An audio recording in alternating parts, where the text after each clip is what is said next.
Guys আজকে আমি ডুওতে বিয়ার rank খেলতেছিলাম আর এই অবস্থায় আমার ছোট ভাই আমারে না জানাই আমার আইডি লগ ইন করে নেয় আর আমার ম্যাচ থেকে বের করে দেয়। মন ভরা কষ্ট নিয়ে আমরা আবার আইডি লগ ইন করে নেই আর এরপরে আমি সিএস খেলার জন্য ম্যাচ স্টার্ট করে দেই। সিএস ম্যাচ স্টার্ট করে দেখি ম্যাচের মধ্যে এনিমি সবগুলো আসে নাই, যার কারণে আমাদেরকে ম্যাচ থেকে বের করে দিবে। আবার মন ভরা কষ্ট নিয়ে আমরা দিয়ে দিলাম লোন অফ ম্যাচ স্টার্ট। বিয়ারও খেলবো না, সিএসও খেলবো না।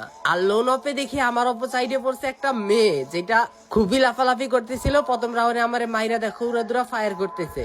এরপরের রাউন্ডে আমরা উড়োদরা মুভমেন্ট করতে যাই, মাইয়াটার সাথে মার খাওয়া যায়। আর এই রাউন্ডে নিচে ডাবল স্নাইপার, তাও আবার ওই মাইয়াটাই নিচে। দেখো এবার কি মাইটটা দিয়ে একটা শট কিন্তু দিয়ে দিচ্ছি আর ফাইনালি নিয়ে নিছি রাউন্ড।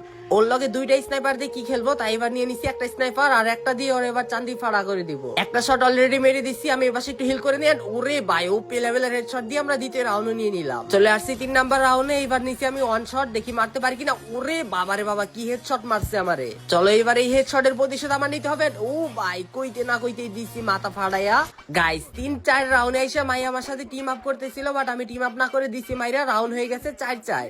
ওই রাউন্ডে তো মাইরা দিছি, এই রাউন্ডে কি টিম আপ করবে? আরে ভাই মারতাছি তারপরে টিম আপ করতেছে। ওকে কিছু করার নাই, টিম আপ যেহেতু করতেছে আমি মারবো না, চুপচাপ দাঁড়ায় থাকবো, বাট ওর সাথে আমি টিম আপ করবো না। যাবোই তুই একা একা মইরা যা, বাট তোর লাগে আমি টিম আপ করবো না। আবার ভিডিও বানায় ভাইরাল করে দিবি। ভাই দেখো এখানে মইরা যাইতাছে, কোনো কিছু করার নাই, আমি এনে দাঁড়াই থাকি। আয় হায় মরাবাদে কি করে এই আবার আমার কাছে আসতেছে। যা করে করে, তোমরা এতক্ষণে ভিডিওতে লাইক কমেন্ট শেয়ার করে দাও। আর আমরা মরার জন্য কইতাছি মর ভাই তাড়াতাড়ি মইরা যা, আমি বুয়া নিয়ে নেই। এন্ড ফাইনালি মইরা গেছে গাইস, আসলে ভদ্র আছে। যাক ফাইনালি আমরা বুয়াটা নিয়ে নিছি।